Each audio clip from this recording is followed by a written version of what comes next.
آلدو آج ضرورت محسوس نہیں ہو رہی ہے کہ آپ سے یہ ریکویسٹ کی جائے، لیکن سیف سائٹ پہ جا کر میں پاسبل مومنین بعد میں آ جائیں یا غم کے بیان کے قریب آ جائیں، اور اس وقت میرے لیے اپنی مجلس کو روک کر آپ سے ریکویسٹ کرنا بہت مشکل ہو جائے گا۔ تو کل کی طرح آج بھی میں خطبے سے پہلے آپ حضرات سے فرسٹ اینڈ لاسٹ یہ ریکویسٹ کرتا ہوں، ادھر بھی جگہ نظر آ رہی، آگے بھی جگہ نظر آ رہی، درمیان میں بھی گیپس ہیں، جتنا آپ آگے آ سکتے ہو آگے آ جائیں، تاکہ بعد میں اگر کوئی آئے تو اسے وہ اسپیس ملے جس کا ثواب آپ کو بھی پہنچے گا۔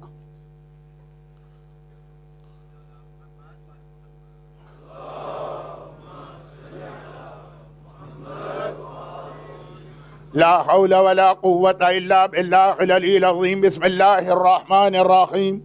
الحمد للہ الملک الحق المبین، والصلاة والسلام علی حبیب الہ العالمین ابی القاسم محمد۔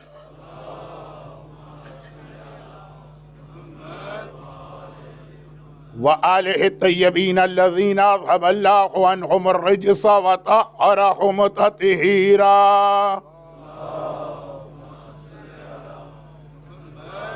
سیما علی الامام المنتظر والحجت الثانی عشر عجل اللہم له الفرج ولعنت اللہ علی اعدائهم اجمعین۔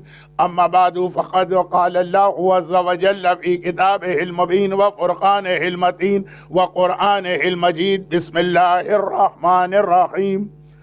لا يكلف الله نفسا الا وسعها لها ما كسبت وعليها ما اكتسبت ربنا لا تؤاخذنا ان نسينا او اخطانا وقال ولا تقف ما ليس لك به علم ان السمع والبصر والفؤاد كل اولئك كان عنه مسؤولا۔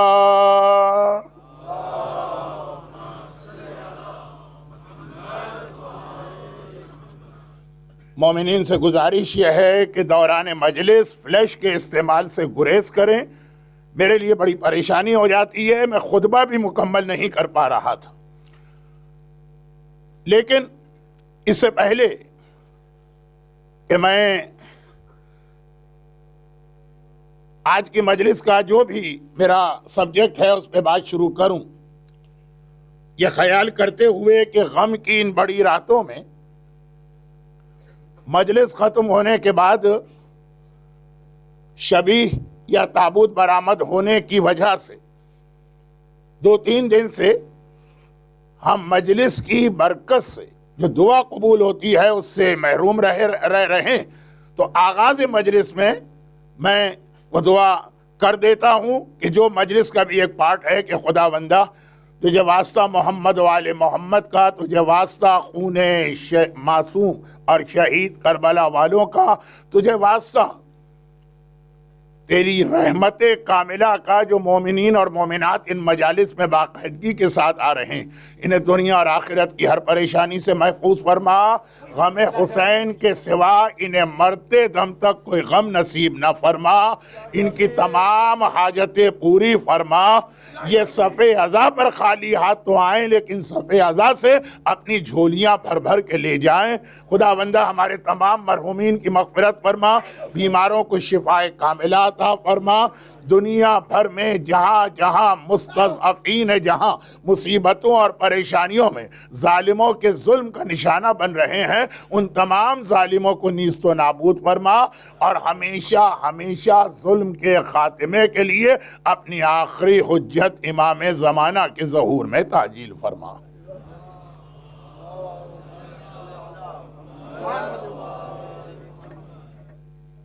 اور یہ جو میں نے دعا کی ہے، اس کا جو پہلا جملہ تھا کہ جو لوگ، جو مومنین اور مومنات ان مجالس میں شریک ہیں یا آج کی مجلس میں، اس سے مراد یہ صف عزا پہ آ کے بیٹھنے والے بھی ہیں، اور کسی مجبوری کی وجہ سے جو عزا خانے میں یا امام بارگاہ میں یا محفل میں نہ آ سکے اور آن لائن سن رہے ہیں مجبوری کی وجہ سے، وہ بھی اس دعا کے اندر شامل ہیں. اس کی وضاحت ضروری ہے کیونکہ آج کی مجلس کا موضوع آدھی مجلس کے بعد یہی ہوگا، لیکن آدھی مجلس کے بعد. اب اس سے پہلے کہ میں آج کا موضوع شروع کروں، یہ 2-3 چھوٹی چھوٹی باتیں ہیں جن کو ایکسپلین کرنا ضروری. کل شاید مجلس کے درمیان مجھ سے ایک چھوٹی سی بھول ہو گئی، اور وہ یہ ہے کہ 15 ملین نہیں، وہ 15 لاکھ تھے، اور جس نے ڈونیشن دیا تو 20 ملین نہیں 20 لاکھ. ہمارے یہاں اردو میں ایک لفظ استعمال ہوتا ہے، ایک نمبر ہے لاکھ، گجراتی میں بھی ہوگا، تو اکثر یہ کنفیوژن ہو جاتا ہے. گرچہ کوئی اتنا بڑا مسئلہ نہیں تھا، لیکن میں نے کہا کہ ریکارڈ ٹھیک ہو جائے. دوسری بات یہ ہے کہ لیک آف کمیونیکیشن. مجلس کے بعد کسی نے مجھے بتایا کہ مولانا یہ تو یہاں انگلینڈ میں بھی اور ایسٹ افریقہ میں تو بہت زیادہ ایسے پروجیکٹ بنے ہیں جو صرف ایک آدمی نے سنگل ہینڈڈلی اس نے سنا پروجیکٹ یہ ہے، بجٹ یہ ہے، اور ایک آدمی نے اناؤنس کیا کہ میں اس پروجیکٹ کے لیے تمام فائنانس کر رہا ہوں. تو اس کی اور بھی ایگزامپل ہے. میں نے 2 یا 3 باتیں کل کہی تھی. تو اللہ بہرحال ہماری قوم میں ایسے لوگوں کی تعداد بڑھائے جن کی پوری کوشش یہ ہو کہ وہ چاہے اپنے گھر کی ضروریات کو روکیں، لیکن امام کا اور دین کا کام آگے بڑھے. یہ بھی کوئی بہت اہم مسئلہ نہیں تھا جس کے لیے میں آپ کا زیادہ وقت لوں. تیسری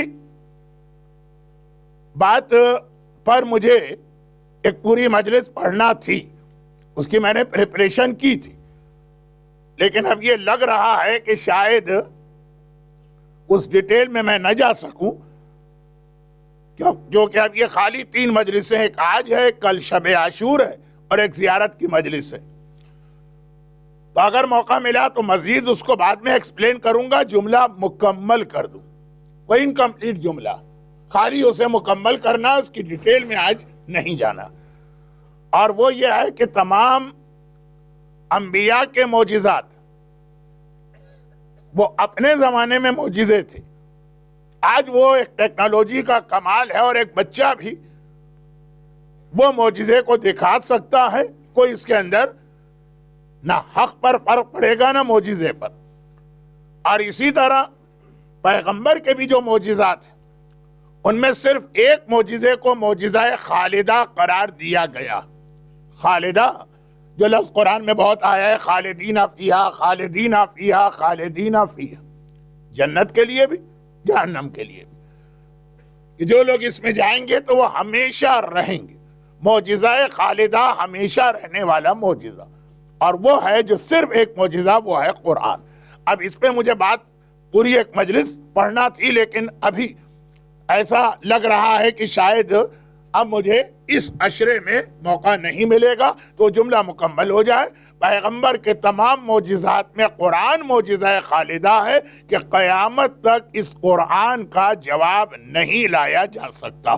لیکن یہ بھی صرف اس لیے کہ انکمپلیٹ جملہ آیا تھا، اور اہم بات تھی، ایک اہم میسج تھا. آئیے، جو 2 دن سے میں بہت ساری باتوں کو انکمپلیٹ چھوڑ چکا ہوں، جلدی جلدی ان کو مکمل کیا جائے. قرآن کریم کی جن 2 آیتوں کی آج بھی تلاوت کی گئی، یہ ایک اعتبار سے نئی آیتیں ہیں، یعنی میں نے اس عشرے میں اب تک ان کو تلاوت نہیں کیا. اس کا تعلق بھی معراج کے سفر سے ہے. جو معراج کا سفر ہمارا موضوع نہیں، اس کے ذریعے جو ہمیں ایک میسج مل رہا، لا یکلف اللہ نفسا الا وسعها لها ما کسبت وعلیہا ما اکتسبت ربنا لا تؤاخذنا. یہ ایک ہی آیت، آیت نمبر 286 سورہ بقرہ. اور یہ ایک ایسی آیت ہے کہ ایک آیت کے 2 پارٹ ہیں. ایک اللہ کی طرف سے اعلان ہے اور ایک پیغمبر کی دعا. اللہ نے وہ اعلان کیا جو اس دعا میں بھی آگے ریپیٹ ہوا، ربنا ولا تحملنا ما لا طاقت لنا به. اللہ کوئی ایسا حکم نہیں دیتا جو تمہاری طاقت سے زیادہ ہو۔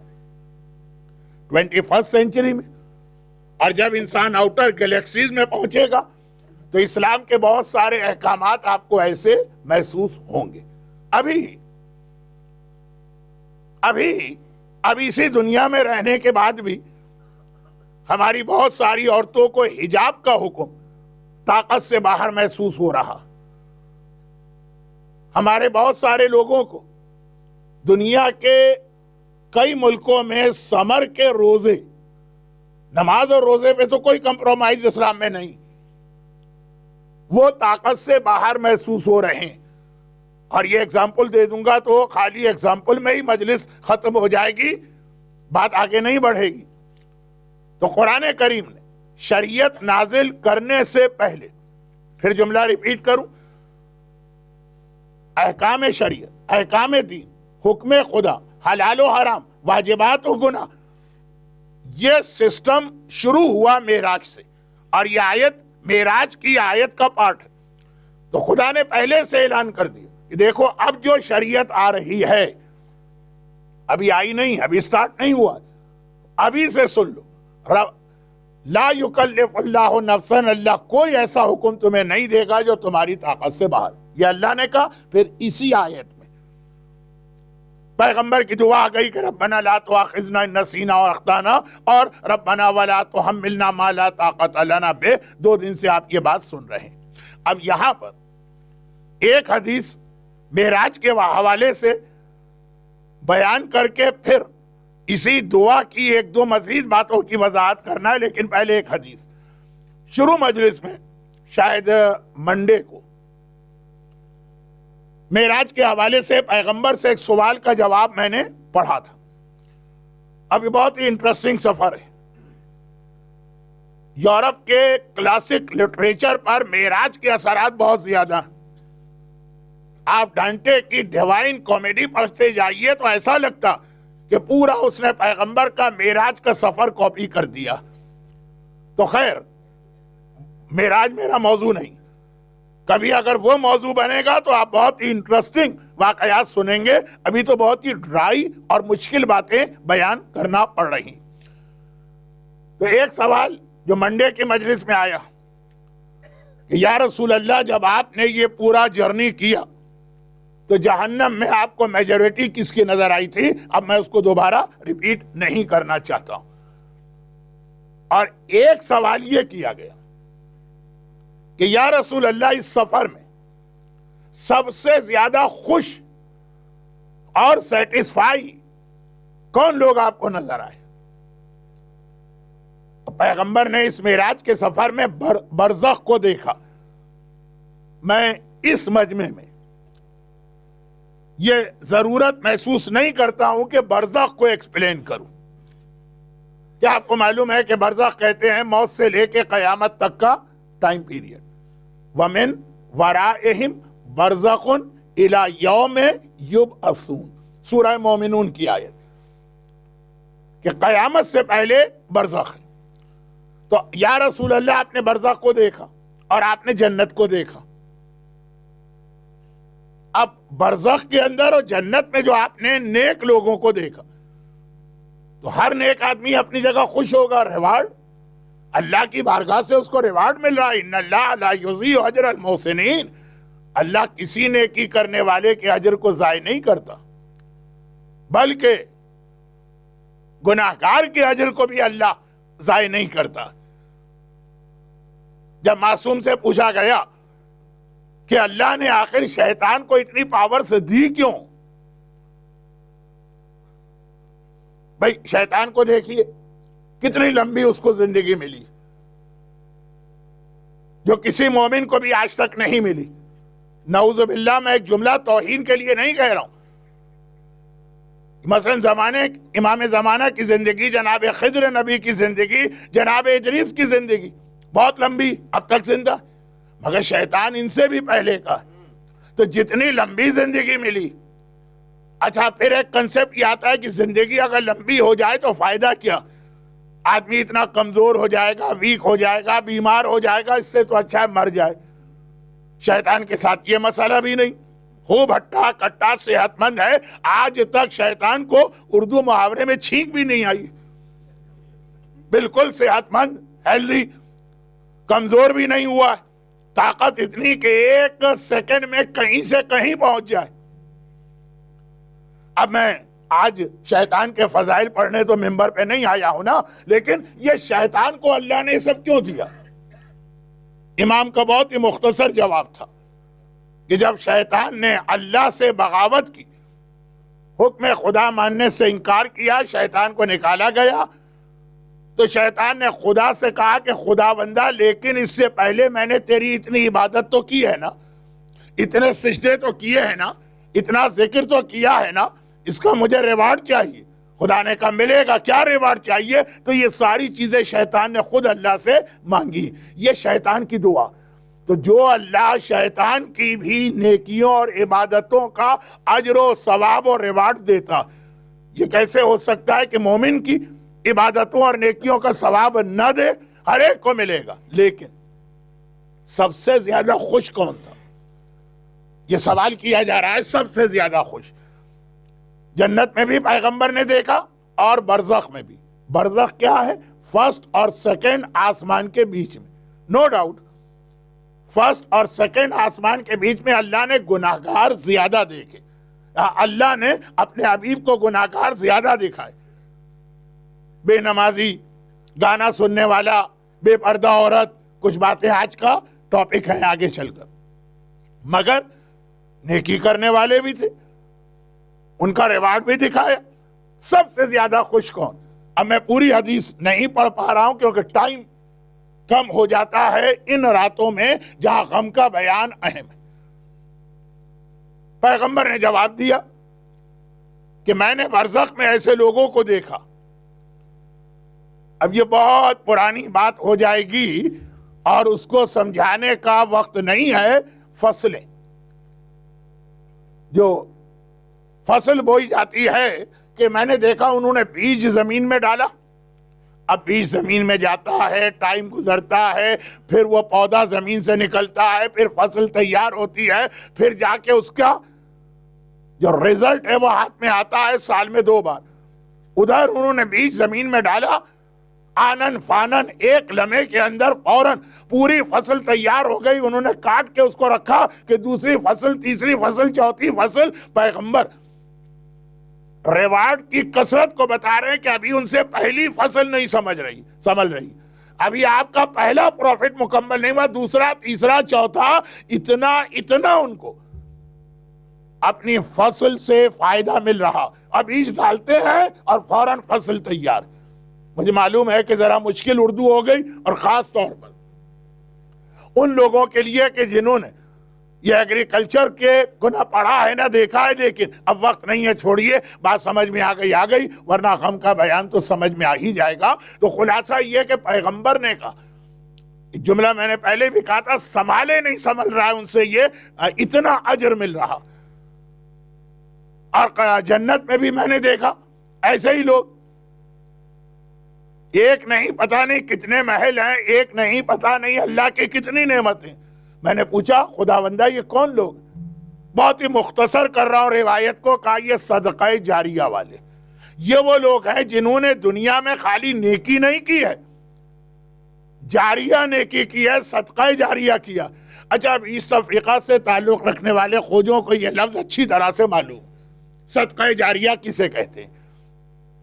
ایسی نیکی، اونلی نیکی جو ایک خاص کانٹیکس میں نماز سے بھی آگے ہے، روزے سے بھی آگے ہے، حج سے بھی آگے ہے، عورت کے حجاب سے بھی زیادہ، رزق حلال خود ایک بہت بڑی عبادت ہے، اس کے لیے اسٹرگل کرنا اس سے بھی زیادہ، ایک خاص کانٹیکس میں۔ اور وہ کیا ہے؟ وہ یہ ہے کہ باقی عبادتیں کا ثواب آپ کو ملے گا، جتنی عبادت اتنا ثواب۔ ہماری ایج 70 ہے، ہمیں 70 سال کی نماز، 70 سال کے روزے، 70 سال کے حج کا ثواب ملے گا۔ صدقہ جاریہ اسے کہتے ہیں کہ مرنے کے بعد ہم مر بھی گئے، دنیا والوں کے نگاہ میں ہم ختم بھی ہو گئے، آج تو ہمیں کوئی جانتا بھی نہیں ہے۔ اب جیسے ہمارے فور فادرز، دادا کے دادا کے دادا، مجھے ان کا نام نہیں معلوم، یہ بھی نہیں پتا وہ کہاں سے آئے تھے اور کس علاقے میں رہے اور کیسے، لیکن جو انہوں نے اس زمانے میں کوئی صدقہ جاریہ کیا ہے اس کا ثواب اب تک ان کے نامہ اعمال میں ہے. جو حدیث آپ سنتے ہیں کہ قیامت کے میدان میں خود ایک مومن حیران ہو جائے گا، دوسرے لوگ نہیں، خود وہ مومن. اس کے نامہ اعمال میں لکھا ہے کہ اسے 1000 حج کا ثواب ملے. خدا بندہ میں نے زندگی میں حج ہی صرف 4 کیے ہیں، یہ 1000 کا ثواب کہاں سے؟ کبھی ایسا ہوتا ہے نا بینک اکاؤنٹ میں ذرا اسٹیٹمنٹ میں گڑبڑ ہو جاتی ہے، جتنا ہمارا پیسہ جمع ہے اس سے زیادہ شو ہو رہا. اے ٹی ایم میں آپ نے کارڈ ڈالا، جتنا آپ نے کہا 20 پاؤنڈ چاہیے تو 2000 پاؤنڈ نکلا. ایسے واقعات آج بھی ہوتے ہیں ٹیکنالوجی کی ترقی کے بعد بھی. ابھی میں اسی منتھ کون سا واقعہ پڑھ رہا تھا کہ $1 ملین اس کے اکاؤنٹ میں آ گیا، بلکہ شاید اس سے بھی زیادہ. تو خدا بندہ یہ کیا، یہ اسٹیٹمنٹ ایسا نہ ہو کہ گڑبڑ ہو جائے، یہ پتا چلا کہ میں نے سارے حج کا ثواب قبول کر لیا، 1 گھنٹے بعد فرشتے آ جائیں دھکے دے کے نکالے محل سے، جاؤ باہر نکلو، یہ تمہارا محل نہیں ہے، وہ غلطی ہو گئی. تو اس نے خود خدا سے جا کے یہ بات کہی. جواب ملا کہ نہیں، تم نے حج 4 کیے، لیکن تم نے جو لوگوں کو حج کی ٹریننگ دی، ثواب شوق دلایا، ثواب بتایا، تمہاری وجہ سے 1000 آدمیوں نے حج کیا ان کا اب یہ بہت مشہور حدیث ہے، میں آپ کا ٹائم بچانے کے لیے پیغمبر نے کہا صدقہ جاریہ. اور صدقہ جاریہ میں آپ کو معلوم ہے یہ بھی بہت مشہور حدیث کہ سب سے بہترین صدقہ جاریہ قرار دیا گیا ہے اولاد کی صحیح تربیت. پیغمبر کی مشہور حدیث اذا مات المومن انقطع عمله الا من 3. مومن مرا، اس کے نامہ اعمال رک گیا، ختم ہو، وہیں پہ اسٹاپ، سوائے 3 نیکیوں کی، اور ان 3 میں ایک ہے ولد صالح، ایک نیک. اچھا وہ حدیث بھی آپ کو معلوم ہے، تو آج تو ساری معلوم چیزیں پڑھ رہا ہوں کہ بچے نے بسم اللہ یا الحمد کا سورہ پڑھا تو اس کے باپ کی قبر کے اندر مغفرت ہو گئی، عذاب معاف ہو گئے. بیٹا نیک تو باپ تک ثواب. وہ حدیث بھی آپ کو یاد ہے، وہ حدیث بھی. نوجوان آیا کہ یا رسول اللہ میرا باپ بہت بیمار، میں اپنی بہن کے پاس گیا کہ چلو باپ تمہیں یاد کر رہا. بیٹیاں رحمت ہوتی ہیں، اور جو صحیح باپ ہے بیٹوں سے زیادہ بیٹیوں سے محبت کرتے ہیں، خاص طور پہ اگر بڑی بیٹی. باپ بیمار ہے تمہیں یاد کر رہا ہے، گیا اس نے منع کر دیا کہ میرا شوہر سفر پہ گیا ہے، اس کی پرمیشن جب تک کہ نہیں لوں گی گھر سے باہر نہیں نکلوں گی. یا رسول اللہ آپ پرمیشن، بہت مشہور روایت. پھر پیغمبر نے منع کیا، پھر آیا کہ آج باپ کا آخری وقت ہے. وقت آتا ہے نا ڈاکٹر کہہ دیتے کہ بس یہ آج آخری رات ہے، جو کہنا سنانا وصیت سب کچھ کر لو. وہ تو ایک ہی جملہ کہہ رہا، باپ بیٹی کو بلا کے لاؤ، منع کر دی، آپ اجازت دے دی. اگلے دن آیا کہ مر گیا باپ. اب باپ تو بیٹی کو نہیں دیکھ سکا، پورے فیملی کا یہ مشورہ ہے کہ بیٹی تو باپ کی آخری زیارت کر لے. لیکن پھر بہن نے منع کر دیا کہ رسول نے مجھے روکا ہے بغیر شوہر کی اجازت کے گھر سے باہر نہ نکلنا، پرمیشن. پیغمبر نے کہا نہیں، شوہر کی پرمیشن نہیں تو میں بھی نہیں دے رہا ہوں. بہت مشہور ہے بات. آخری جملہ کیا؟ وہ یہ ہے کہ بہرحال باپ بھی مر گیا، دفن بھی ہو گیا، کچھ دن گزر گئے. یہی نوجوان بھائی پھر آیا، پیغمبر نے اس کو دیکھ کے کہا آج بھی کوئی سوال ہے؟ کہا آج سوال نہیں، آج تو ویسے ہی آپ کی زیارت کے لیے آیا ہوں. تو کہا سن، ایک خوشخبری، تیرا باپ اپنی قبر میں گیا تو اپنے بعض اعمال کی وجہ سے شاید عذاب کا حقدار ہو، لیکن اللہ نے یہ کہہ کر اس کے سارے عذاب کو دور کر دیا کہ جس کی بیٹی میرے حکم کا اتنا خیال کرے اس کے باپ کو عذاب دیتے ہوئے مجھے بھی حیا آتی ہے. تو اب یہ کیا ہے؟ یہ صدقہ جاریہ. بیٹے نے الحمد سیکھا، باپ قبر کے اندر عذاب سے پروٹیکٹڈ. بیٹی نے شریعت کی پابندی کی، باپ قبر کے اندر عذاب سے پروٹیکٹڈ. یہاں پہ مجھے بات کچھ اور کہنا ہے، لیکن خود بخود یہ جملے میری زبان پہ آ گئے. ابھی آپ سنڈے مدرسے کے حوالے سے جو وائس پرنسپل صاحب تھے سن رہے تھے ان سے کہ کیا فیکٹ ہیں. یہ بہرحال اپنے لیے انویسٹمنٹ ہے، اپنی قبر کا انتظام ہے. یہ میں زیادہ اس پہ نہیں کہتا ہوں اس لیے کہ چیز بہت زیادہ ہمارے ہاں ممبر سے اور پوڈیم سے بیان ہوتی ہے. میں یہ عرض کر رہا ہوں کہ اب یہاں پہ ایک مسئلہ بڑا مشکل آتا اور وہ یہ ہے کہ آپ نے پوری کوشش کر لی کہ صدقہ جاریہ اپنے لیے بنائیں، آپ کی اولاد لڑکا یا لڑکی وہ دین کے راستے پہ چلنے کو تیار نہیں، آپ چاہتے ہیں، آپ کی خواہش ہے، آپ کوشش کر رہے ہیں، آپ ان لوگوں میں نہیں ہیں جو اپنی اولاد کو گمراہ رکھنا چاہتے ہیں کہ بھائی اگر اس دنیا میں زندہ رہنا ہے تو زمانے کے ساتھ چلنا ہوگا۔ تھوڑی میری اردو بھی کبھی مشکل ہو جاتی ہے اور اسپیڈ بھی فاسٹ ہو جاتی ہے۔ نہیں، آپ کو دین کی محبت ہے، آپ کو دین کا درد ہے، آپ چاہتے ہیں کہ آپ کی فیملی میں اور آپ کی اولاد میں یہ اسلام آئے۔ نہیں مان رہا ہے لڑکا، نہیں مان رہی ہے لڑکی، ایک سٹیج آتا ہے۔ اب ایسا تو نہیں ہے نا کہ سارے کے سارے آدمی کیئرلیس ہیں اور اس مسئلے میں وہ لیزی ہو گئے، نہیں، ہیں ایسے لوگ جن کی خواہش و کوشش وہی نماز وحشت قبر والی حدیث۔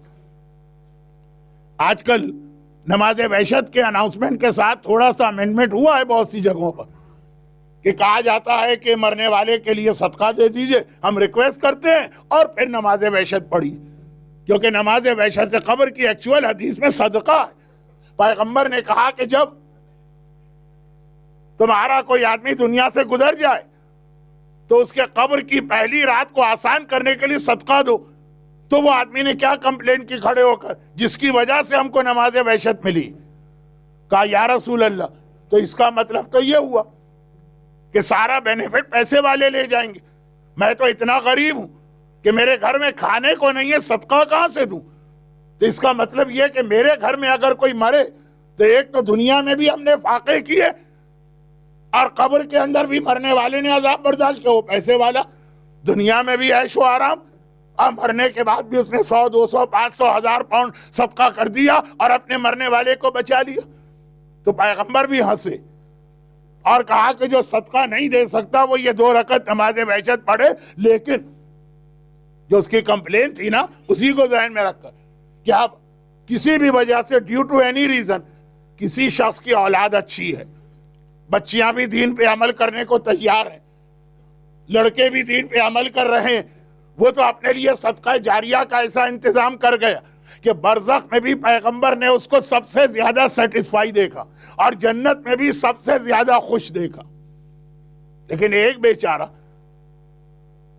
اسلام کو مانتا، حکم خدا سے محبت کرتا، عمل بھی کر رہا، اس کی اولاد اس کے کنٹرول سے باہر۔ تو ایک تو ویسے ہی اس کی اولاد نے دنیا کی زندگی اس کے لیے مشکل بنا دی، اور پتا چلے کہ باپ کے مرنے کے بعد صدقہ جاریہ بھی نہیں بنے گا۔ نہیں، یہ وہ موقع اور جگہ ہے جہاں پہ دعا کی اہمیت سامنے آتی ہے۔ دعا اس چیز کا نام ہے کہ آپ بھی میریکل دکھا سکتے ہیں اگر صحیح طریقے سے دعا کو آپ یوز کرنا سیکھ جائیں۔ تو ہمارے یہاں ایسی دعائیں بھی ہیں کہ اگر کسی آدمی کی اولاد دین سے ہٹ کے چل رہی تو اولاد کی اصلاح کے لیے دعا، اور ایک بہت ہی مختصر دعا بتا رہا ہوں کیونکہ کل باب الحوائج کا تذکرہ ہوا جو دعا تھی، آج 18 سال کے اس جوان کا تذکرہ ہونے والا ہے جو رول ماڈل ہے ہر شخص کے لیے اپنی اولاد، اور دونوں کو ملاتے ہوئے ایک بہت ہی مختصر سا عمل۔ خیر، انسان کے پرابلم تو کبھی ختم نہیں ہوتے۔ کل بات یہ آئی تھی کہ اولاد کی شادی نہیں ہوتی ہے، زیادہ تر لوگ لڑکیوں کے لیے کہتے ہیں، لیکن میں نے بھی کل جملہ کہا تھا کہ لڑکے کی شادی بھی بہت بڑا مسئلہ، صحیح میچ نہ ملے تو لڑکے کی شادی کا مطلب ہے کہ اس دنیا میں آپ نے جہنم خرید لی۔ اگر ایسی ویسی کوئی اٹھ پٹانگ بیوی آ گئی، میں بہرحال اتنی انگلش میری اچھی نہیں ہے کہ ان لفظوں کا بھی ترجمہ کروں، حضرت نوح، حضرت لوط، قرآن نے مثال دی، تو خیر وہ بھی ایک مسئلہ، لیکن یہ انسان کا پہلا مسئلہ، شادی ہو گئی۔ اب لوگ آتے ہیں کہ مولانا اولاد نہیں ہو رہی ہے ان کے یہاں، اس کی بھی دعائیں ان کو بتائیے۔ پہلے شادی کی فکر تھی، اب شادی کی دعا بتائی، شادی ہو گئی ہے، چیپٹر کلوز نہیں ہوا، اولاد نہیں ہو رہی، چلے اولاد کی بھی دعا بتا دی، اولاد بھی ہو گئی۔ اب پھر پلٹ کے آتے ہیں کہ مولانا بڑی نالائق اولاد ہوئی ہے، وہ جو ہے نا سارے بے دین ہیں، کوئی بات ہی نہیں سنتے، نہ نماز پڑھے نہ روزہ رکھے، ہر وقت میوزک کے اندر ڈوبے رہتے ہیں، بچیاں آئے تو حجاب کرنے کو تیار نہیں۔ ہم لوگ تھک جاتے ہیں بھائی، اس سے تو اچھا تھا نا کہ شادی نہ ہوتی تاکہ یہ بات کے بھی سارے پرابلم نہ ہوتے، لیکن اللہ نہیں تھکتا۔ اللہ کہتا ہے اور مانگو اور مانگو اور مانگو، جتنے تمہارے مسئلے ہیں میں سب کو میں قبول کروں گا، ہر دعا تمہاری قبول کرنے کو تیار ہوں۔ کبھی ذرا سا ایمبریسمنٹ فیل نہ کرنا کہ کتنا مانگے اللہ سے، شادی بھی اللہ سے مانگی، پھر اولاد بھی اللہ سے مانگی، اب اولاد غلط ہو گئی وہ بھی اللہ سے مانگے۔ جی ہاں، خوش ہوتا ہے اللہ سے مانگنا خود۔ دلیل اس بات کی ہے کہ آپ نے اللہ کو رب العالمین مانا ہے، آپ نے لا الہ الا اللہ کہا ہے، آپ یہ مانتے ہیں کہ کائنات میں there is no God except اللہ۔ تو یہ دعا جو ہے نا، یہ عبادتوں میں سب سے بڑی عبادت، یہ روایت کا جملہ، الدعا مخ العبادہ، اصل عبادت تو دعا، کیونکہ دعا آپ کے عقیدے کو ثابت کر رہی ہے۔ لیکن بات موضوع سے ہٹ رہی ہے۔ ہمارے یہاں ایک نام آج کل بہت فیمس ہے، اس لیے میں ان کا انٹروڈکشن کیے بغیر خالی نام لے کے اپنی آج کی اس بات کو کمپلیٹ کر کے پھر اصل ٹاپک پہ آتا ہوں۔ آیت اللہ العظمیٰ مرحوم آغائے بہجت۔ اب وہ مرجعیت کے اعتبار سے جو ان کا اسٹیٹس ہے وہ لوگوں کو کم یاد ہے، لیکن علم عرفان، دعا، جو ان کی اسپریچول پاورز، وہ زیادہ لوگوں کو یاد ہے۔ اور اسی لیے انہی کے زمانے میں مراجع تو بہت سارے ہیں، لیکن آیت اللہ بہجت کا ذکر ہمارے یہاں زیادہ ہونے لگا۔ پوری اسپیچ کا پورا اشرا ان کے حالات پر پڑھا جاتا ہے، لیکن نہ اس کا وقت ہے نہ اس مجمع کو ضرورت۔ وہ ایک اسپیشل عمل بتاتے ہیں کہ اگر کسی کی اولاد بالکل گمراہ اور کسی طرح بھی نہیں مان رہی، تو وہ جو تربیت اولاد ہے اور امر بالمعروف ہے وہ تو تمہاری ڈیوٹی ہے، لیکن ایک خاص عمل ہے کہ 2 رکعت نماز روزانہ پڑھو، اور اس 2 رکعت نماز میں ڈیلی الحمد کے بعد 10 ٹائمز ایک آیت پہلی رکعت میں پڑھو، اور الحمد کے بعد ایک آیت 10 ٹائمز دوسری رکعت میں پڑھو۔ اب مجھے معلوم ہے کہ خالی مجلس میں سننے سے آیت بھی یاد نہیں ہوگی اور آیت کا نمبر بھی، لیکن جو کہ یہ ریکارڈ میں محفوظ ہو رہی، پہلی رکعت میں الحمد کے بعد 10 ٹائمز سورہ ابراہیم کی آیت نمبر 40، سورہ ہے 14، آیت کا نمبر ہے 40، بہت مشہور آیت، رب اجعلنی مقیم الصلاۃ ومن ذریتی ربنا تقبل دعا، یہ آیت 10 ٹائمز، ذریت اس میں اولاد کا ذکر ہے، اور دوسری رکعت میں الحمد کے بعد 10 ٹائمز۔ اچھا، یہ جو پہلی آیت ہے نا، اس کے فوراً بعد وہ آیت ہے جو ہر ایک کو یاد، پہلی آیت رب اجعلنی مقیم الصلاۃ ومن ذریتی ربنا تقبل دعا ربنا اغفر لی ولوالدی وللمؤمنین یوم یقوم الحساب، تو اس سے پہلے والی آیت جو اولاد کے لیے، اور دوسری رکعت میں الحمد کے بعد 10 ٹائمز سورہ فرقان، سورہ نمبر 25 آیت نمبر 74، ہب لنا من لدنک من ذریاتنا من ازواجنا وذریاتنا قرۃ اعین واجعلنا للمتقین اماما۔ یہ جن کا پرابلم ہے ان کے لیے یہ 2 آیتیں بہت اہم میسج، اور یہ تو اس وقت ہیں کہ جب آپ اپنی اولاد کو دین کے راستے پر دیکھنا چاہتے ہیں اور وہ نہیں مان رہے، تو یہ 2 آیتیں، اور یہ 2 رکعت نماز روزانہ۔ البتہ امام کا ایک طریقہ کار اس لیے بتا دوں کہ کل رات جو گزر گئی شب جمعہ، دنیا بھر میں مومنین شب جمعہ نماز ہدیہ والدین پڑھتے ہیں، لیکن چھٹے امام کا طریقہ ہے کہ ڈیلی نماز ہدیہ اولاد پڑھا کرتے ہیں، خالی والدین کے لیے نہیں، اولاد کے لیے، مردہ اولاد نہیں، زندہ اولاد کے لیے ڈیلی 1-2 رکعت نماز پڑھتے ہیں، بلکہ امام تو دن میں 2 بار پڑھتے، ایک مرتبہ ڈے لائٹ، ایک مرتبہ نائٹ، پہلی رکعت میں الحمد کے بعد قل واللہ، دوسری رکعت میں الحمد کے بعد انا اعطیناک الکوثر، چھوٹی سی نماز. اولاد کو اس کے بہت بینیفٹ ملتے ہیں. اب جو لوگ مجالس سنتے ہیں وہ سمجھ گئے کہ یہاں سے میں کیا جملہ کہنے والا ہوں، غم کا بیان ہوتا تو یہیں سے چلا جاتا. یہ والدین اپنی اولاد کے لیے 2 رکعت نماز پڑھا کرے، اولاد کو اس کے بہت بینیفٹ ملیں گے. کیونکہ آقا حسین نے بھی ام لیلہ سے کہا تھا اکبر مقتل میں گیا ہے، تم دعا کرو، کیونکہ اللہ ماں کی دعا کو اولاد کے لیے بہت جلدی قبول کرتا. چھٹے امام نے ام داؤد کو بتایا تھا کہ تم اپنے بیٹے کے لیے یہ عمل کرو، خود امام بھی کر سکتے ہیں، لیکن کہا تم کرو کیونکہ ماں کی دعا اولاد کے لیے بہت جلد قبول. تو اولاد کو اپنی پریکٹیکل لائف میں بہت سے پرابلم آتے ہیں. یہ والدین، ان سے یہ نہیں کہا جا رہا کہ پیسے خرچ کرو. اب یہ چھوٹی اولاد مراد نہیں ہے، یہ بڑے جوان بیٹے، آپ بوڑھے ہو گئے، آپ سینئر سٹیزن ہیں، آپ نماز بھی کرسی پہ بیٹھ کے پڑھتے ہیں. اب آپ اولاد کو کیا دے سکتے ہیں؟ 2 رکعت نماز جو ان کی دنیاوی مشکلات کو دور کرے گا، بیٹا ہو کہ بیٹی ہو.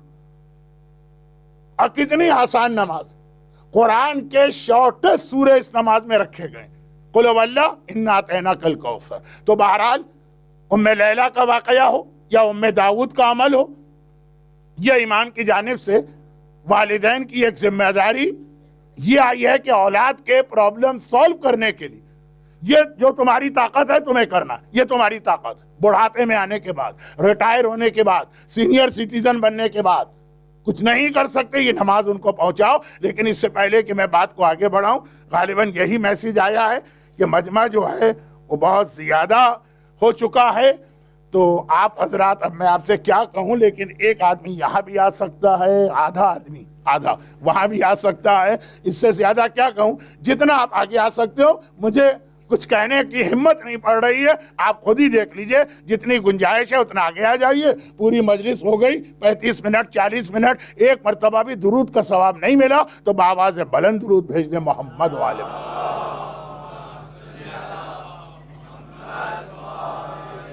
ام لیلہ، اولاد کے لیے والدین کی دعا. اے ام داؤد، تیرا بیٹا ظالم کی قید میں ہے، اولاد کے لیے والدین کی دعا.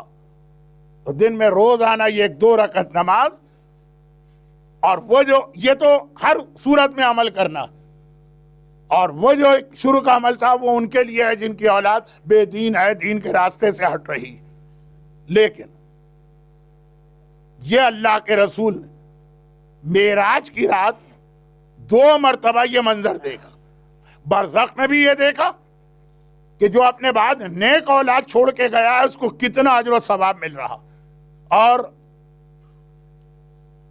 جنت کے اندر بھی جب پیغمبر نے وزٹ کیا تو وہاں بھی یہی دیکھا کہ نیک اولاد کی وجہ سے کتنا فائدہ مل رہا ہے. لیکن ایک بات یہاں پہ اب صرف شروع ہوگی، مکمل نہیں ہو پائے گی آج یہ بات، لیکن بہرحال شروع ہو گیا. ایک بات جو یہاں پہ بہت زیادہ ہائی لائٹ کی گئی اور وہ یہ ہے کہ معراج کے سفر میں اسٹارٹنگ، بالکل اسٹارٹنگ، یعنی جیسے ہی پیغمبر آسمانوں میں انٹر ہوئے، پہلا آسمان تھا، وہاں پیغمبر نے جو 2nd 3rd اور 4th سین دیکھا. آج کی رات اتنی سخت روایت پڑھنے کی ضرورت نہیں ہے، لیکن بہرحال میں کوئی خواب تو نہیں بتا رہا نا، رسول اللہ صادق و امین رسول کا واقعہ بتا رہا ہوں. اور وہ یہ ہے کہ وہ جو بے نمازیوں پر عذاب آ رہا، اس کے بعد پیغمبر آگے بڑھے. ابھی ہیں بٹوین 1st and 2nd آسمان. تو پیغمبر نے یہ دیکھا کہ کچھ ایسے مرد اور عورتیں جنہیں زمین پہ لٹایا گیا، اور قریب ان کے بالکل قریب لوہے کو آگ پر اتنا گرم کیا جا رہا ہے کہ میلٹ ہو رہا، بلکہ ایسا لفظ تو سیسا لڈ، وہ میلٹ ہو رہا. جیسے ہی وہ میلٹ ہوا اسے اٹھا کے ان کے کانوں میں ڈالا جا رہا. بہت زیادہ گرم پانی کا ایک قطرہ کان میں چلا جائے آدمی تڑپ اٹھتا. اور ہر تھوڑی دیر کے بعد یہ عمل ریپیٹ ہو رہا. اور وہ جو زمین پہ لیٹے ہوئے مرد اور عورتیں، وہ جو ان کی چیخ ہے، جتنا پین ان کو لگ رہا. یہاں پہ ایک لفظ قرآن کریم کا بتا دوں جو آیت میں نے آج خطبے کے بعد تلاوت کی، لَهُمْ عَذَابٌ عَلِيمٌ فِي الدُّنْيَا وَالْآخِرَةِ. قرآن نے کہا ان کے لیے عذاب ہے، خالی عذاب نہیں، علیم. علیم علم سے نکلا ہے، عین والا علم نہیں، علم پینفل. ہر عذاب پینفل ہوتا ہے، لیکن ان کا عذاب تو اتنا زیادہ پینفل ہے کہ قرآن کو کہنا پڑا. اتنا سخت عذاب. کون لوگ ہیں یہ؟ خداوندہ یہ کون لوگ ہیں؟ کہا یہ وہ لوگ ہیں جو دنیا میں گانا سنا کرتے تھے. غینا بدترین گناہان کبیرہ میں سے ایک بات ذہن میں رکھیے گا کہ دو الگ الگ ٹرم ہیں. غنا الگ چیز ہے، میوزک الگ چیز. میوزک ایک ایسی چیز ہے کہ اس میں حرام میوزک بھی ہے، حلال بھی ہے. فرق کیسے پتا چلے؟ یہ اپنے مرجع کی بک میں دیکھ لیجیے. خاص طور پر آیت اللہ السیستانی کی وہ بک جو آپ کے لیے A Code of Practice for Muslims Living in the West، اور اس میں سارا انگلش میں بیان کیا گیا.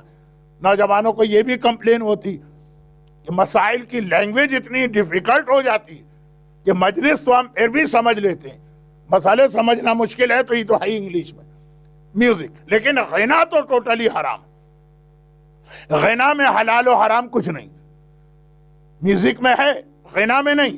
غنا ٹوٹلی حرام. بلکہ پھر وہی مسئلہ آتا جو سارے مراجع نے لکھا کہ وہ بھی حرام ہے، اور مرحوم امام خمینی نے لکھا کہ وہ ڈبل حرام ہے. کہ اگر قرآن غنا میں پڑھا جائے، اذان غنا میں دی جائے، دعائیں غنا میں دی جائے. باقی تمام مراجع نے کہا یہ بھی حرام ہے. کیونکہ لوگ کبھی کہہ دیتے ہیں کہ اگر پرپس ٹھیک ہے اور اگر مقصد نیک ہے. بلکہ امام خمینی نے کہا کہ اس کا ڈبل عذاب ہے، غنا کا اور قرآن جیسے مقدس کلام کو غنا میں استعمال کر. خیر، تو غنا تو ٹوٹل حرام.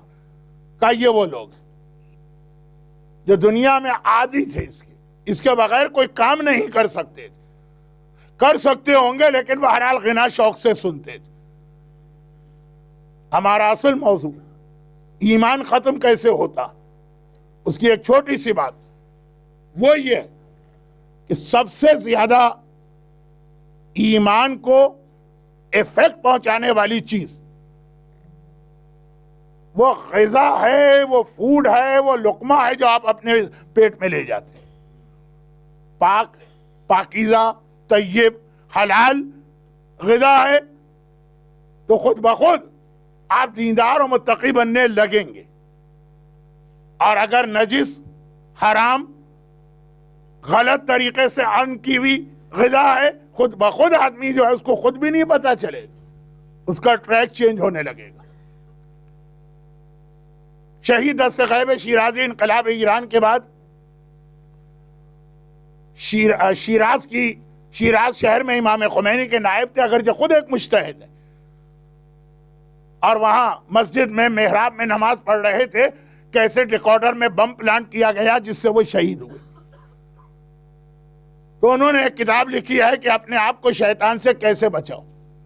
میں نے اس سے پہلے بھی ایک بار ریفرنس دیا. اس میں ایک جملہ لکھتے ہیں، کہتے ہیں کہ میں شیراز شہر کا رہنے والا ہوں، شہید دست غیب شیرازی. یہیں پیدا ہوا، یہیں جوانی گزری، یہیں بڑھاپا آیا. تو مجھے اپنی جوانی میں شہر یاد ہے کہ وہ جو بیکری والے بریڈ تیار کرتے تھے تو جب وہ آتے تھے دکان میں تو پہلے وضو کرتے تھے، پھر حدیث قصہ کی تلاوت کرتے تھے، اس کے بعد پھر بریڈ تیار کرنا شروع کرتے تھے کہ یہ بریڈ مومنین کے رزق کا پارٹ بنے گی. جتنا پاک اور پاکیزہ اس کو بنا سکتے ہو، چنانچہ وضو کے ذریعے سے ہو، حدیث قصہ ہو، ماحول بنے پورا اسپریچولی پاک، اور پھر یہ غذا بنے. اور کہتے ہیں کہ آج بھی میں اسی شیراز شہر میں ہوں. یہ انقلاب سے پہلے کی بات کہ ایک مومنہ ایک سیدانی مومنہ کچن میں کام کرنا چاہتی ہے تو وہ اس وقت تک بریڈ نہیں یا کھانا نہیں پکائے گی جب تک کہ کیسٹ ریکارڈر پہ گانے نہ بج رہے ہیں. یہ وہ اب 40 سال پرانی بات. اب تو دنیا بہت ترقی کر گئی. کہا وہ آدمی جو کمرشل بیسس پہ کام کر رہا, جس کو پتا بھی نہیں ہے کہ یہ بریڈ کہاں کہاں جائے گی, وہ اتنی احتیاط کرتا. اور ایک مومنہ جو اپنے باپ یا بھائی یا شوہر یا بیٹے کو غذا تیار کر کے دے رہی ہے, آج وہ اتنی کیئرلیس, اتنی لاپرواہ. ایمان اللہ نہیں چھینتا, ہماری بلنڈر اور غلطیاں ہوتی تو اب سب سے زیادہ اس کے ایفیکٹ ہوتے ہیں. یہ بار بار روایتوں میں جملہ آیا. چنانچہ یہاں پہ ایک جملہ جو یوجولی میں عاشور کی مجلس میں پڑھتا ہوں, کربلا میں آقا حسین نے فجر کی نماز کے بعد لشکر یزید کو دیکھ کے کہا تھا. وہ پوری بات تو شاید میں عاشور کے دن ہی پڑھوں. میں تمہیں کنونس کرنا چاہ رہا ہوں حسین, مجھ جیسا کوئی جاہل ممبر پہ آ کے آپ کا ٹائم ویسٹ نہیں کر رہا. حسین کا کلام خود ایک معجزہ. کہا میں تمہیں کنونس کرنا چاہ رہا ہوں لیکن مجھے پتا ہے تم پر میری بات کا اثر نہیں ہوگا. کیوں نہیں ہوگا؟ لقد ملیت بطونکم من الحرام, تمہارے پیٹ حرام مال سے بھرے ہوئے. جب مال حرام آ جائے تو حسین جیسے امام معصوم کے کلام کا بھی فائدہ کچھ نہیں. غینا پیغمبر یہ فرماتے کہ میں نے گناہگاروں کا یہ عذاب جو دیکھا, تو قرآن, دعائیں, اذان اس میں ڈبل حرام ہو جاتا ہے. لیکن اب میں ایک عجیب جملہ کہہ کے جلدی سے مجلس کو آج ختم کر رہا ہوں اور باقی باتیں کل ہو. لیکن یہ جو غنا ہے نا, خود حرام تو ہے, but what is the main reason, کیوں اس کو اللہ نے حرام کیا؟ تفصیل میں نہیں جا رہا ہوں. میں نے کہا نا کہ ایک بہت عجیب سا جملہ کہہ کے میں اپنی بات ختم کر رہا ہوں. جس ریزن سے اللہ نے غنا کو حرام کیا, اگر ورڈنگ چینج کر دے تو اس ریزن کا نام ہے فیس بک اور واٹس ایپ. فیس بک یا واٹس ایپ اور غنا دونوں سیم چیزیں اسلام میں بن جاتی. معراج کی رات پیغمبر جب یہ سارے سین دیکھ کر وہاں تک پہنچے جہاں کی دعا آپ سن رہے ہیں, وقت نہیں ہے کہ میں وہ دعا بھی دوہراؤں, تو جو شریعت کے احکامات بالکل شروع میں ملے اس میں ایک حکم تھا, خالی آیت کا ترجمہ سن لیجیے آپ سمجھ جائیں گے میں کہاں تک آپ کو لے گیا. فیس بک اور واٹس ایپ کل کا موضوع. لا تخف ما لیس لک بہ علم ان السمع والبصر والفؤاد کل اولئک کان عنہ مسئولا. شریعت کا بالکل شروع کا حکم. اس کے بعد آیت آئی ہے اس کے فرق, وَلَا تَمْشِ فِي الْأَرْضِ مَرَحًا, زمین میں تکبر, غرور اور گھمنڈی بن کے نہ چلنا. اس سے پہلے والی آیت, خبردار جب تک کہ 100% کسی چیز کی شیورٹی اور نالج نہ ہو وہ چیز دوسروں تک نہ پہنچانا. قیامت کے دن تمہیں جواب دینا ہے, کیا انگریزی میں کہتے ہیں اکاؤنٹیبلٹی. قیامت کے دن جواب دینا. ان سما جو تم سن رہے, ادھر ادھر کی باتیں ہوتی ہیں نا, شاید یہ بھی انگریزی کا صحیح لفظ میں استعمال کرنے جا رہا ہوں, گوسپ, صاحبان ایمان کے بارے میں نہیں, مجتہدین کے بارے میں, مراجع کے بارے میں. کتنے شوق سے آدمی سنتا ہے, ہر ایک کو بتا. حاکم شام معاویہ نے مولا کے خلاف سینکڑوں جھوٹی حدیثیں بنوا دی, ہر آدمی جانتا ہے یہ ہسٹری میں. لیکن آج جب مراجع کے خلاف جھوٹے اسٹیٹمنٹ اور نیوز ویسٹرن میڈیا میں آتی ہے تو آنکھیں بند کر کے یقین کر لیتا. قرآن بس صرف ترجمہ کر رہا ہوں, باقی وضاحت تو آپ کچھ سمجھ گئے کہ میں کس اسٹیج پر اپنی مجلس کو یا اپنے عشرے کو لا چکا ہوں. ان سما جو سنتے ہو اس کا بھی جواب دینا، کلو اولائکا کانا انہو مسئولا جواب دینا، اور آنکھ جو دیکھتے ہو اس کا بھی جواب دینا۔ واٹس ایپ پہ جو کلپ آ رہے ہیں بڑے شوق سے، خالی دیکھے نہیں جاتے ہیں، آگے فوراً فارورڈ کر دیے جاتے ہیں۔ والفوادہ، بلکہ دل میں بھی اگر ایسی باتیں آ رہی ہیں، قیامت میں جواب دینا ہے تمہیں، دل کا بھی جواب دینا ہے، کان کا بھی اور آنکھ کا بھی، باقی باتیں کل۔ لیکن آج کل عام مومنین کے خلاف تو یہ چیزیں استعمال ہو ہی رہی ہیں، علماء اور مراجع کے خلاف۔ ایک طرف کہا جائے کہ امام نے یہ فرمایا کہ رونے والے کا یا عزادار کا یہ اسٹیٹس ہے کہ شہزادی وہاں آ کے بیٹھتی ہیں، پتہ نہیں حدیث صحیح ہے غلط ہے من گھڑت ہے کہ کیا، عقل قبول نہیں کرتی امام کی حدیث۔ دوسری جانب کینیڈا کے ٹورنٹو اسٹار میں ایک آرٹیکل چھپ گیا کہ اتنے ملین ڈالر نعوذ باللہ آیت اللہ سیستانی کو دیے گئے، آنکھیں بند کر کے لوگوں نے یقین کر لی، ایک دوسرے کو ریفرنس دے رہے ہیں۔ سنا آج کے میڈیا میں وہ اسٹیٹمنٹ آیا ہے، اس آدمی کا اسٹیٹمنٹ آیا جس نے خود یہ پیمنٹ کیا۔ کون ہے؟ متقی، پرہیزگار، عادل، امام جماعت، اس کے پیچھے ہم نماز پڑھ سکتے ہیں کہ نہیں؟ کیونکہ میں خود اس وقت تھا، اور ایسے تو بہت اسٹیٹمنٹ آ چکے اور آتے رہیں گے۔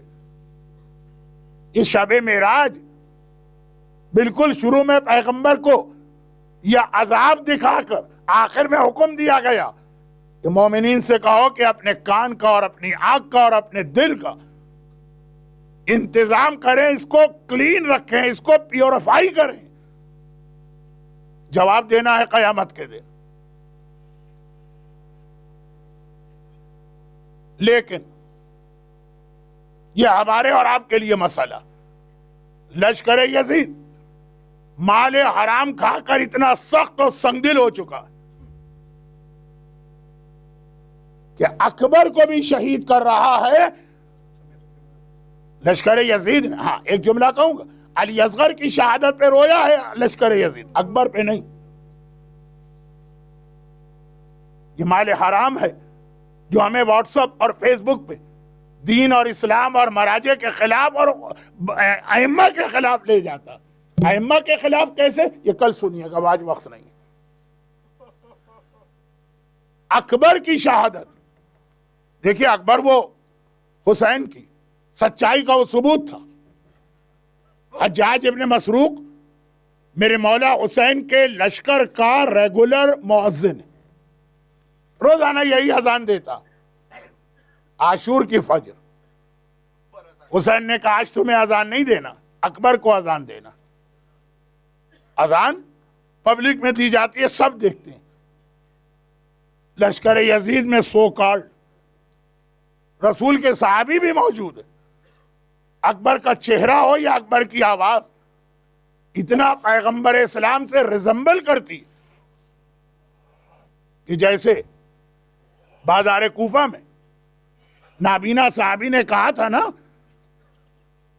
کہ علی تو 20 سال پہلے شہید ہو گئے، یہ علی کی آواز کہاں سے آ رہی؟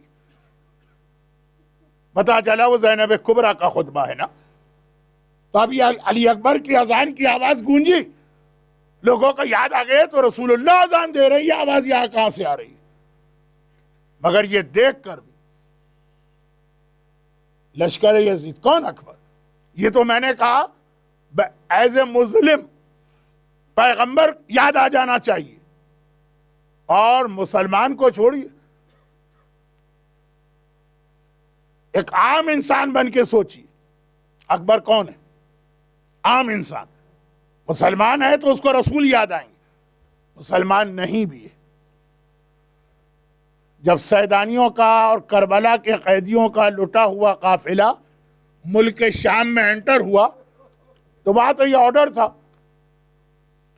کہ اللہ نے حکمران کو ایک وکٹری دی ہے، چنانچہ آج ہمیں سیلیبریشن کرنا۔ سارا شہر آرڈر آتا تھا۔ پہلی ہی جو بستی تھی یا ٹاؤن تھا وہ عیسائیوں کا تھا، انہیں بھی آرڈر آیا ہماری حکومت کو وکٹری ملی ہے، عید مناؤ، سیلیبریشن۔ چنانچہ ان کا کوئی تعلق بھی نہیں اس مسئلے سے، لیکن مرد گھروں سے نکل آئے، عورتیں گھر کی چھت پہ بیٹھ گئی، باتیں کر رہی ہیں آپس میں اور دیکھتی جا رہی ہیں۔ دیکھا کہ اس گاؤں میں یا ٹاؤن میں ایک قافلہ انٹر ہوا، آگے آگے نوکے نیزہ پہ کٹے ہوئے سر ہیں، پیچھے پیچھے اونٹوں پر کچھ بیویاں سر جھکائے، بازوؤں میں رسی ہے، بیٹھی ہوئی ہیں۔ جب وہ کٹے ہوئے سر ان کے مکان کے قریب آئے تو ایک عیسائی عورت کی نگاہ اکبر کے کٹے سر پہ پڑ گئی۔ بس بے اختیار وہ کہتی ہے اللہ کرے اس جوان کی ماں مر چکی ہو۔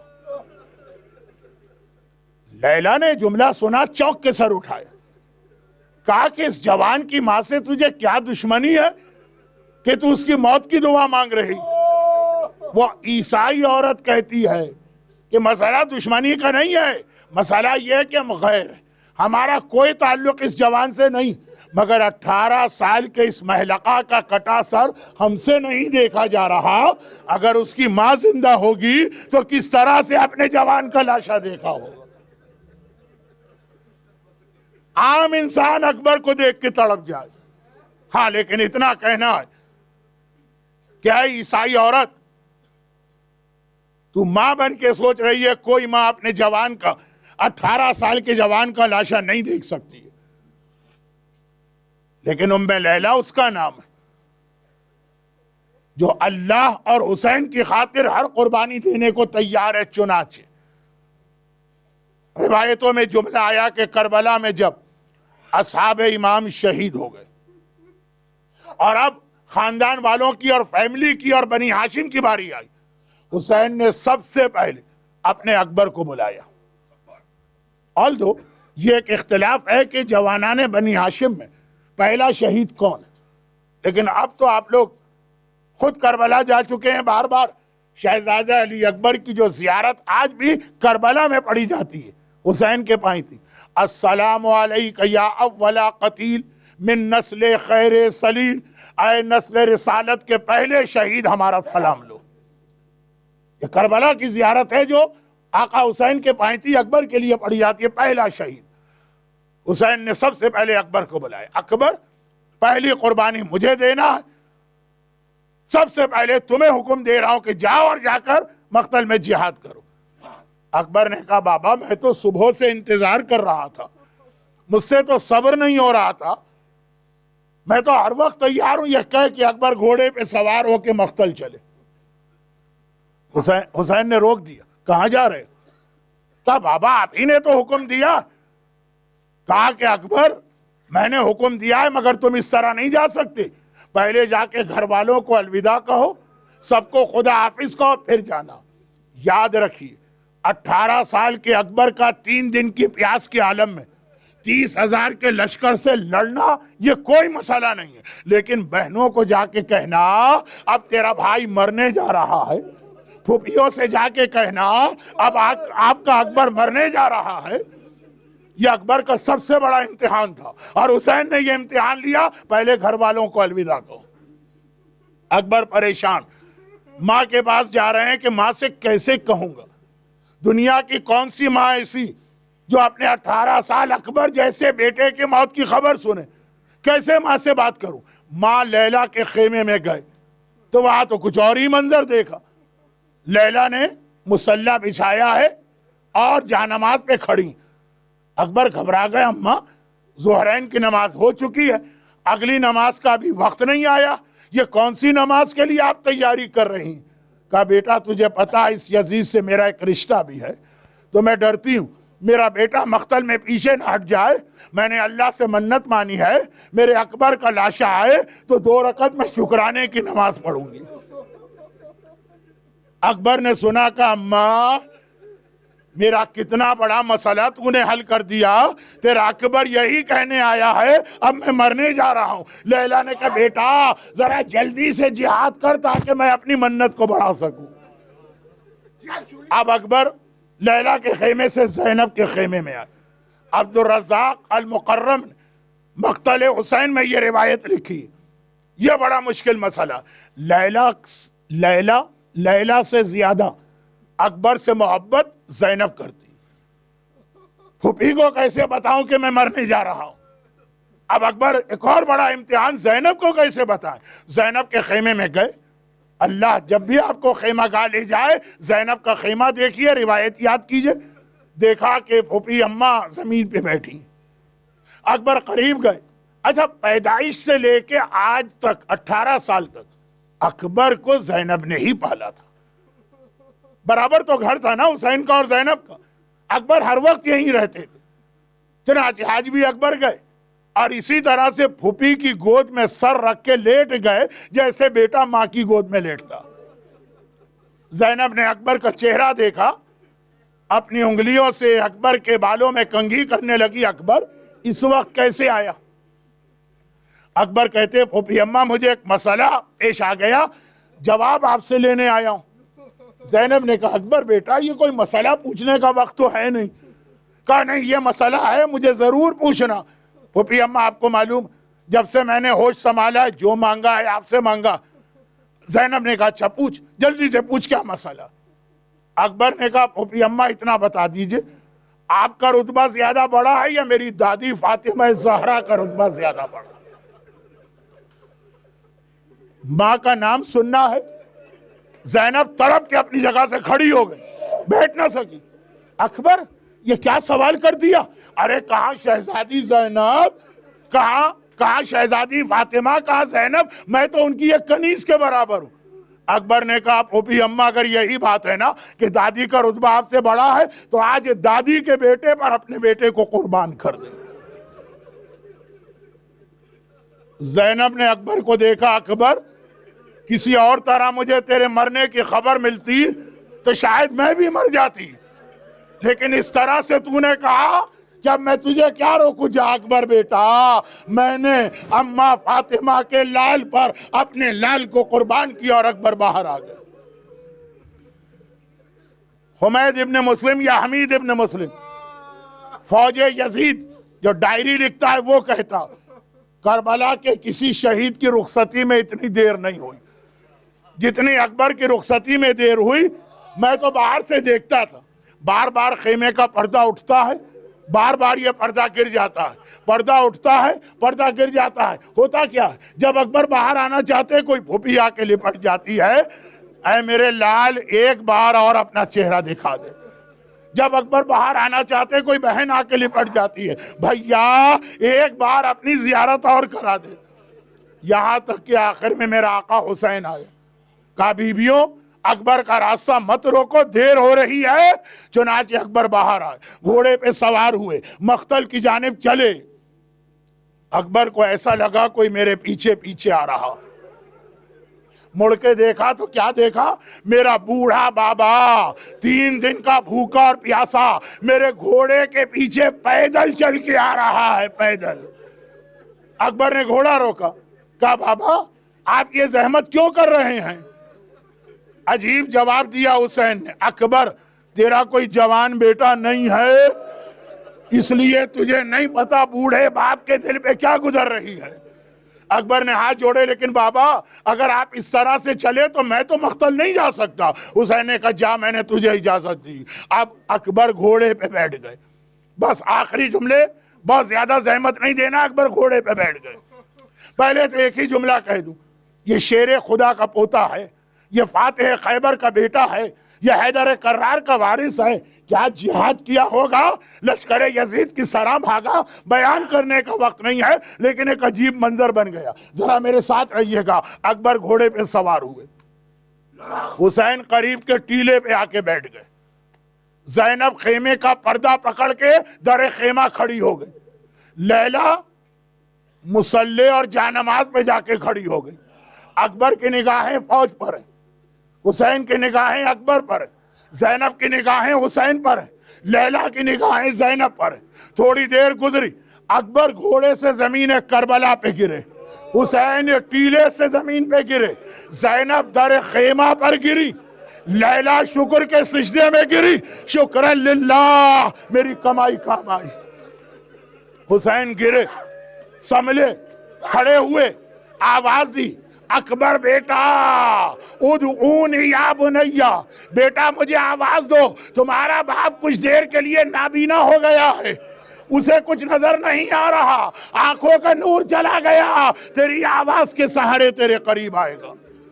اور اکبر نے آواز دی الیہ الیہ، بابا یہاں آئیے، خدا آپ کو مقام علی اکبر پہ لے جائے۔ آواز دے رہا ہے اکبر الیہ الیہ، بابا یہاں آئیے۔ اکبر کی آواز سنتے ہوئے حسین چلے، اکبر کے قریب پہنچے۔ خدا کسی بوڑھے باپ کو جوان بیٹے کی یہ حالت نہ دکھائے۔ 18 سال کا کڑیل بیٹا زمین کربلا پہ ایڑیاں رگڑ رہا ہے، دونوں ہاتھ سینے پہ رکھے۔ حسین اکبر کے قریب آئے، ایک ہاتھ اکبر کی گردن کے نیچے رکھا، ایک ہاتھ پیروں کے نیچے رکھا۔ ایک مرتبہ اکبر کو اٹھانا چاہا، لیکن ہائے میرا 60 سال کا یہ بوڑھا بھوکا اور پیاسا امام، جوان بیٹا اٹھایا نہ گیا۔ آقا نے دوبارہ کوشش کی، تیسری مرتبہ کہا اکبر تم بھی تو میری مدد کرو۔ اکبر نے کہا بابا میں کیا مدد کروں؟ کہا اپنے دونوں ہاتھ میری گردن میں ڈال دو۔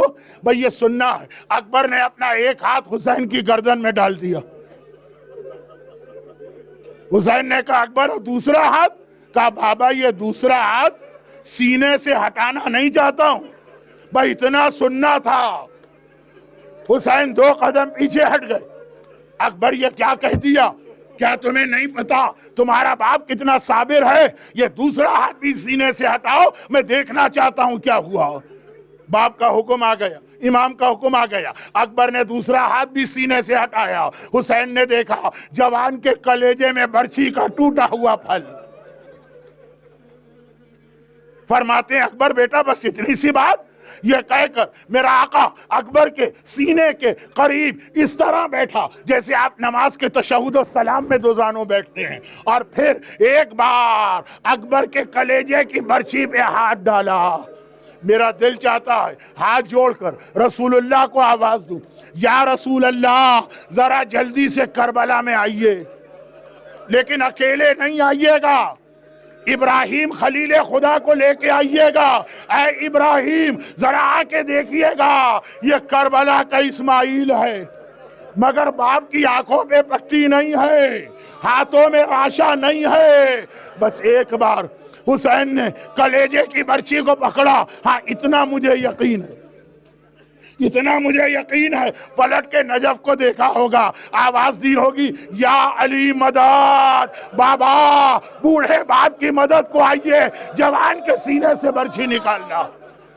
اور حسین نے ایک بار برچھی کو نکالنا چاہا، برچھی ہلی تو وہ کلیجہ ہلا جس میں برچھی تھی، کلیجے کا ہلنا ہے، اکبر کا جسم ہلا، زمین کربلا ہلی، خیمے ہلے، پردے ہلے۔ زینب کی آواز آئی بھیا اگر مدد کی ضرورت ہے تو بہن آ رہی ہے، بس اتنا سننا ہے۔ حسین نے اکبر کو چھوڑ دیا، زینب خیمے سے باہر نہ آنا، تیرے پردے پہ میرا اکبر قربان، اور مولا یہ شام غریبہ، خیمے جلے، چادر چلی، زینب بے مقنع چادر کے باہر آئی۔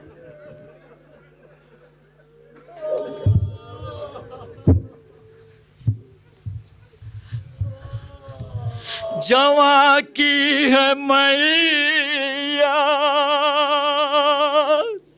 یوں دل سے لگائے، یہ کون آ رہا ہے یوں ٹھوکر کھائے، زمین کانپتی ہے جگر کانپتا ہے، لرزتے ہیں ہاتھوں سے میت اٹھائے۔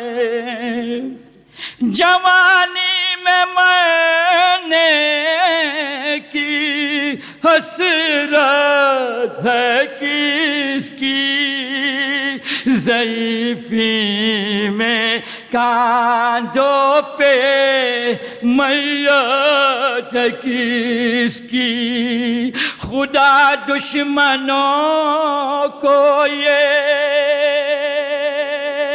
غم نہ دکھائے، ضعیفی میں یہ غم کوئی دل نہ پائے،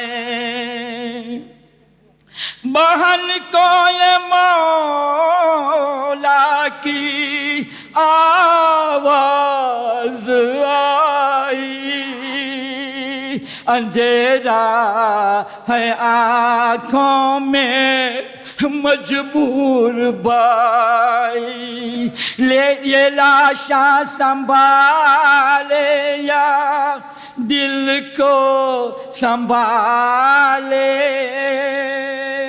ذرا بچہ بھیجو کہ میت اٹھا لے،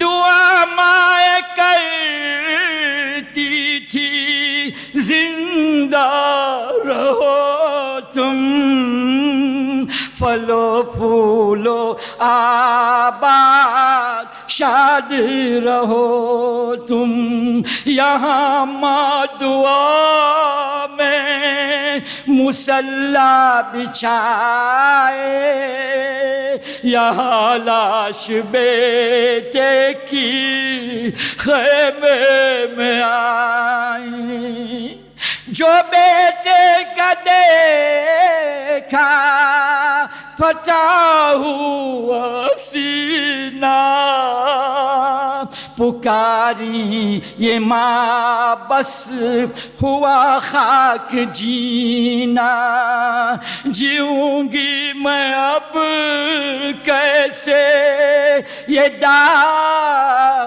اٹھائے، خدا مجھ کو دنیا سے جلد اٹھا لے،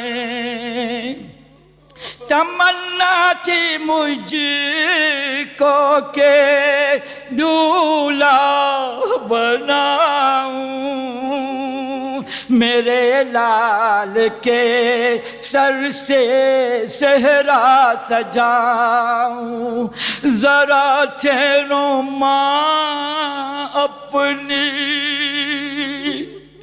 ذرا ٹھہرو ماں اپنی حسرت نکالے، کہ لاشیں پہ پھولوں کی چادر اڑا لے، پکاریے لیلا میری جان اکبر، تڑپتی ہے روتی بلکتی ہے مادر، جگر میں پڑے ہیں جو غم کے یہ چھالے، کہو کیسے اماں یہ دل کو سنبھالے، ماتم حسین یا حسین،